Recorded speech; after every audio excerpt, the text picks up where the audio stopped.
సెమీఫైనల్లో ఆఫ్ఘనిస్తాన్ జట్టు సౌతాఫ్రికాపై 9 వికెట్ల తేడాతో ఓటమి పాలైంది. ఈ మ్యాచ్ అనంతరం మాట్లాడిన ఆఫ్ఘనిస్తాన్ కెప్టెన్ రషీద్ ఖాన్ ఈ విధంగా చెప్పుకొచ్చాడు. బ్యాటింగ్ వైఫల్యం ఈ ఓటమికి ప్రధాన కారణమని తెలిపాడు.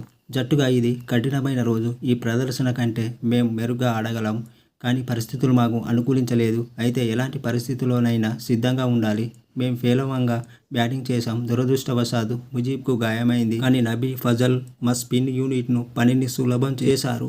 ఈ టోర్నీలో బౌలింగ్లో నిలకడగా ప్రదర్శనతో సత్తా చాటాం. ఈ ప్రపంచ కప్ను ఆస్వాదించాం. దక్షిణాఫ్రికాతో సెమీఫైనల్ ఆడే వరకు వచ్చామని, బలమైన ప్రత్యర్థి చేతిలో ఓడామని అంగీకరిస్తున్నాం. ఇది మాకు ఆరంభం మాత్రమే. ఏ జట్టు అయినా ఓడించగలమనే ఆత్మవిశ్వాసం ఉంది. కఠిన ప్రత్యర్థులతో ఒత్తిడి పరిస్థితులను మెరుగ్గా ఎదుర్కోవడమే కీలకం.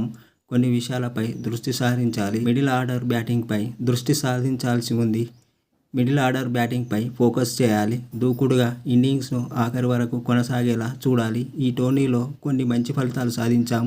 ఇక వచ్చే టోర్నీలో మెరుగ్గా, ముఖ్యమైన బ్యాటింగ్లో బలోపేతంగా రావాలి అని రషీద్ ఖాన్ మ్యాచ్ అనంతరం చెప్పుకొచ్చాడు.